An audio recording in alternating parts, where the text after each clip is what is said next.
Hey class, welcome to week 4, drug quiz number 3. So we'll just get started, dive right into it. Hope everything is going well. I know we're still adjusting to some things, but as always, communicate with us and we'll help the best we can. Try to stay up on that reading. It is a lot of material. So we'll start with acyclovir, which is the brand name, so Virax antiviral, most commonly used for herpes infections, herpes simplex. I'm sure you've heard of it. Unfortunately, a very common viral disease, and we talked about valacyclovir the previous week. They are actually very closely related. Basically, valacyclovir has a extra little chemical structure that's cleaved off in the digestive process and turns it into acyclovir. While basically the action is identical, it does seem to work better in some people who appear to have been kind of resistant to just acyclovir. All right, then we have a triple drug therapy, antiretroviral for HIV. It has 3 drugs, emtricitabine, tenofovir, and efavirenz, or virins. The brand name is Atripla, again, antiretroviral for HIV. Raltegravir is Icentris, or an integrase inhibitor.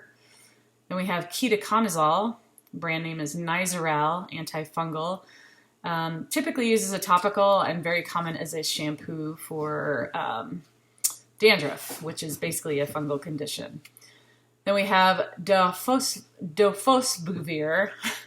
Brand name is Sovaldi. It's for hepatitis C, also an antiviral medication. Then we have a very, very common medication, hydrocodone with APAP. Definitely you need to know that APAP stands for acetaminophen, which is generic for Tylenol. The brand name is Vicodin. However, it's much more commonly known as Norco now. Vicodin existed in strengths that had higher amounts of Tylenol for the most part, usually 500 milligrams of Tylenol. There's still one product left in a generic that has 300 milligrams of Tylenol. It's very rarely used.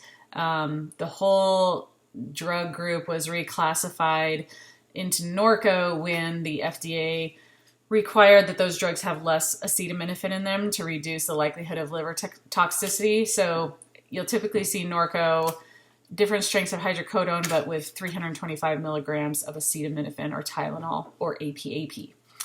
So it's a combination of an analgesic and antipyretic opioid, which is the hydrocodone part. Then we have another very popular pain medication, oxycodone with APAP again. Percocet has an analgesic antipyretic, which is the Tylenol part, and then the opioid, which is oxycodone. Then we have another interesting one, tramadol. For many, many years, this pain medication was around non-controlled, and they finally decided that it does have addictive properties. So when I talk to patients about it, it's like it behaves like an opioid, but it's not. So it's now a class 4 or C4 controlled substance, has lots of requirements, obviously, for refills and things like that. Brand name is Ultram, and it is an opioid analog, so like an opioid analgesic. Then we have methadone, been around a long time. Brand name is Methadose. It's an opioid analgesic. Interesting medication. It is still used for pain, but it's also used to help people get off of other narcotic pain medications. It can be tapered off more slowly.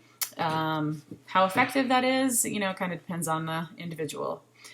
And the last one for this week is a very common pain medication for severe pain, typically cancers, end-of-life type patients.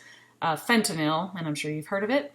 Duragesic skin patch. It's also actually used in injectable and hospital setting quite often, and surgical settings as well. And it is an opioid, pain reliever or narcotic as well. So that's it for the week. Good luck on your quiz.